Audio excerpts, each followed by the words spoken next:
वो कौन है जो किसी का गला काट दे तो उस पर कोई केस नहीं होता?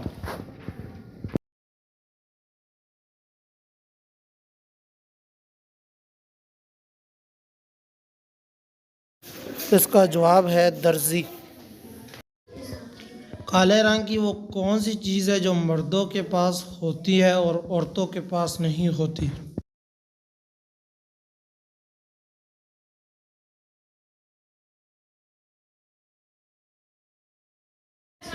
इसका जवाब है मूंछ।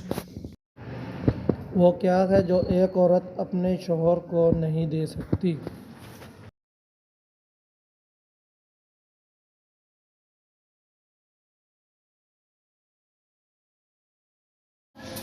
जनाजे को कंधा। वो क्या है जिसके सामने इंसान आके मुस्कुराने लग पड़ता है?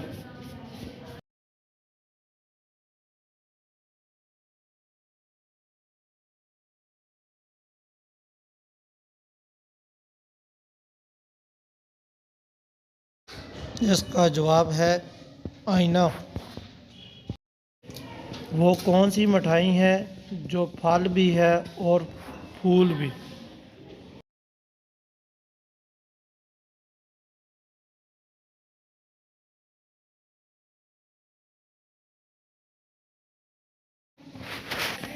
इसका जवाब है गुलाब जामुन।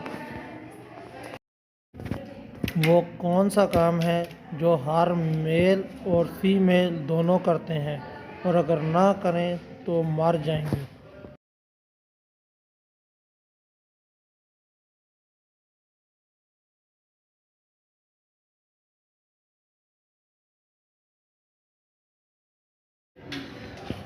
सांस लेना। अगर सांस नहीं लेंगे तो मर जाएंगे।